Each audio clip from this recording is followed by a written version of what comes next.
يا نفس إن لم تظفري لا تجزعي.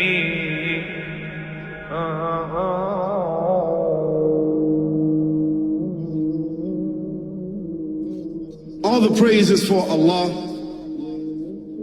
who is the author of all existence and the most generous to his creation, while he is also the all-compelling.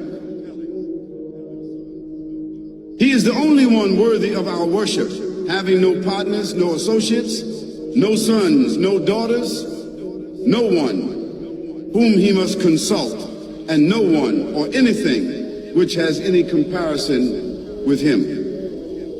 All the praise is for Allah, who is the King of all who claim sovereignty, the only one who has the right to legislate for his creatures. He is the giver of life. He is the causer of death, while death has no effect upon him, because he is the ever-living, the self-subsisting, the eternal and the only absolute. All the praise is for Allah, who has power over all things, and there is in reality no power and no strength, no influence to cause benefit or detriment except through him. It is he who created this complex world, the seen and the unseen, the evident and the speculative, the earth and all that is on it and everything that is in it. It is he who sent his messengers and prophets, alayhimus salam, with the common message of strict monotheism, which simply means that there's absolutely no one worthy of worship, no one worthy of our obedience except the Almighty, the One, the Absolute, and who has no partners. The earlier messages which changed the world in the area in which the prophets were sent, those messages we know have changed, and even the prophets who brought them, their names are now lost. We just know in general because Allah told us in the Quran, وَلَقَدْ بَعَثْنَا فِي كُلِّ أُمَّةٍ رَسُولًا أَنْ يَعْبُدُوا اللَّهَ وَاجْتَنِبُوا الطَّاغُوتَ.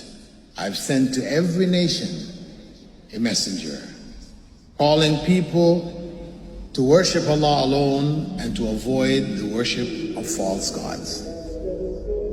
This essential message has been preserved in Islam in a way that it was never preserved before. Not because the message was different, because it was the same message, but because of the fact that there would be no other prophets who would come after Muhammad sallallahu alaihi wasallam. So therefore that message now had to be protected. It had to be preserved in a way none of the earlier messages were preserved. I will relate this. What you say you have come to know 40 years back, and what you call the Big Bang is already mentioned in the book which I read, the glorious Quran. It's mentioned 1400 years ago in Surah Anbiya, chapter number 21, verse number 30, which says, Avalam yaral lazina kafaru. Do not the unbelievers see, anna samawati wal arda, kanat ratkan fataqnahuma, that the heaven and the earth were joined together and we clove them asunder. What you're talking about, the Big Bang, I try to imagine compressing a spring. I push it closer and closer and closer together, so it's smaller and smaller and smaller, and I've stored a tremendous amount of energy in that spring, and when I let it go, it bursts out, it bursts out, it bursts out. The creation of the universe, which you came to know 40 years back, is already mentioned in this book, the glorious Quran, 1400 years ago. Who could have mentioned that in the Quran? So the atheists will say, maybe someone wrote, maybe it's a fluke, maybe it's a guesswork. A human being, regardless of who they are, or where they are, or what they do, will have this curiosity. They'll want to know, why am I here? How did I get here? And do I have a purpose? And if so, what is it? The only one who would really be able to answer that question would be the Creator himself. If there is a Creator, it would be up to him to tell us why we were created and what he expects from us and what this life is really about. Allah has shown the people from the time of Adam until right now, has shown the people what he wants from them. And it's a very simple thing, and that is that worship be for him alone without any partners. In fact, we know this life to be a test from Almighty God. That's why we're born, and that's why we die, because there has to be a beginning and an end for us to be tested on. The next life, after this life, no one will ever die again. A bad person or a good person. Both are brought back, and they continue to live in the next life, either in good shape or not so good shape, depending on how they did on the test. The worship of the God of Abraham, that was what was taught by these prophets. The Lord of the Arsh and Kursi. We're talking about the Lord of the worlds. Alhamdulillah Rabbil Alameen. We're talking about the Lord of the entire universe and beyond. The entire universe and beyond. You know, we live in this dunya, and we are fascinated with this dunya which Allah subhanahu wa ta'ala indeed has created in a beautiful manner. We're fascinated. There are over billions of people which live on this dunya at this moment in time. Over 6 billion people that live on the dunya at this moment in time. This dunya of Allah subhanahu wa ta'ala is so big that there is space in this dunya for billions and billions and billions or more people. But what is this dunya in comparison to what Allah subhanahu wa ta'ala has created out there? This dunya is insignificant. This dunya is meaningless to Allah. It means nothing. It is worthless. So worthless, compare it with the sun. The sun is one star. You know more science than me. You'll be able to tell me better. Take this planet Earth and you place it inside the sun, and you will be able to place 1.3 million Earths in the sun. 1.3 million Earths in the sun. Allahu Akbar. Allah is the greatest. The sun is one star. One star. There are stars out there which are millions of times bigger than the sun. You tell me this, that you need millions and millions of stars to make one galaxy. And then you tell me this, that there are zillions of galaxies out there. Let me tell you on top of this, my friend, after this, whatever you see above,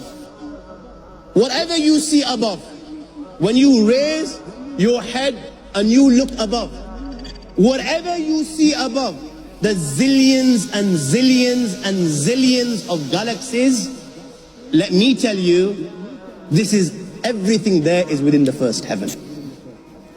Everything there is within the first heaven, and Allah is the creator of 7 heavens. 7 heavens. And the distance between the first heaven and the second heaven is 500 years. You know, the distance that can be covered in 500 years, at what speed? Only Allah knows. Only Allah knows.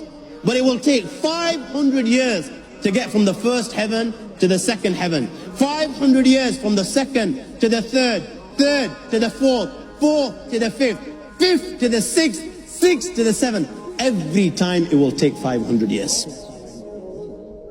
After the 7 heavens,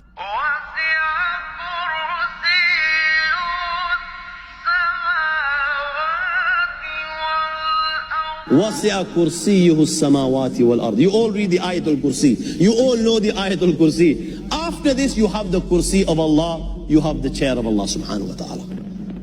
You know these 7 heavens that we've just talked about, in comparison to the Kursi of Allah, they're non-existent. They're meaningless. Rasulullah sallallahu alaihi wasallam has given an example in a hadith, just to give us a little bit of understanding with regards to the 7 heavens in comparison to the kursi of Allah. Take a ring from your finger, take it off, the small ring that you have, and place it, let's say, in a desert, the Sahara Desert. It's the biggest desert in the world. You know that ring that we take off from our fingers and place it in the Sahara Desert? What comparison is in between the ring and the Sahara Desert? Nothing. Nothing. The 7 heavens is the ring, and the kursi of Allah is the Sahara Desert. After the kursi of Allah, you have the arsh of Allah. وَكَانَ أَرْشُهُ عَلَى الْمَاءِ. You have the arsh of Allah. Again, Rasulullah has explained, so just so that we can understand. Take the ring, place it in the desert. This time, the ring is the kursi and the arsh is the desert. What is the kursi in comparison to the arsh of Allah? Nothing. Then you have angels which carry the arsh of Allah.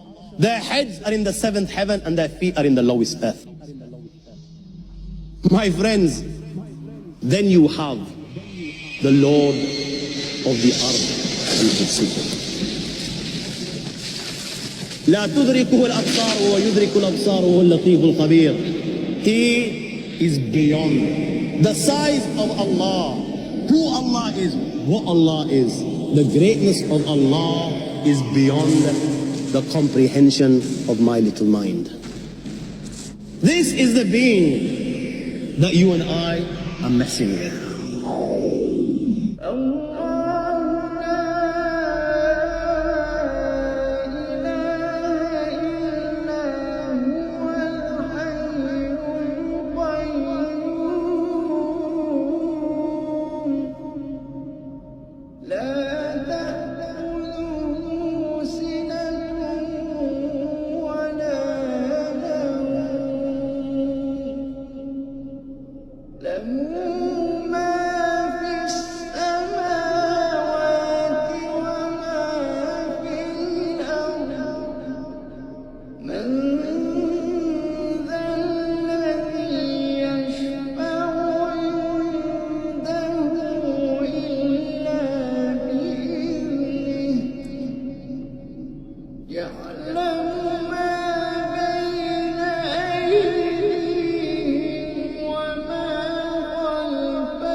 I always watch videos and TV shows and documentaries about space and scientific discoveries and all the scientific discoveries, and it always upset me how, no, it didn't upset me, it upsets my brain's comprehension trying to understand just the size of this universe.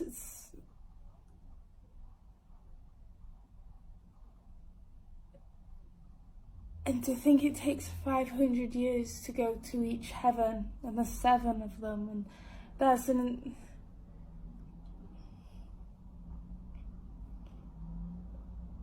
it's tiny in comparison to the rest of it, to the throne of Allah, the size. A lot of people make the mistake living this one life on earth thinking this is the most important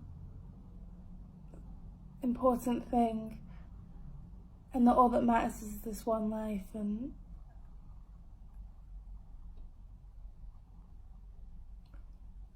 this one life we have on earth, we have to really get our priorities straight and work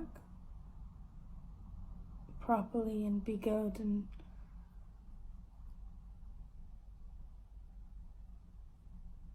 not focus so much on materialistic things and focus more on what's important. And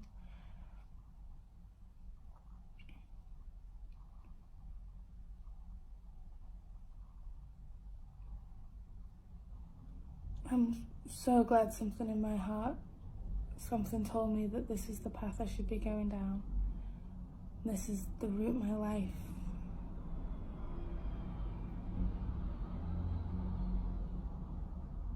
my life is going down.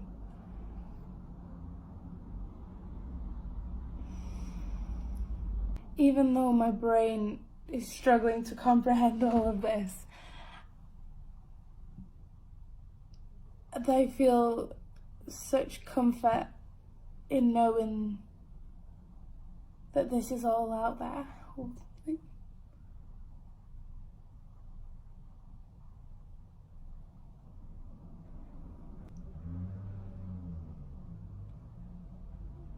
Yeah. Thank you for watching. I'm gonna go read.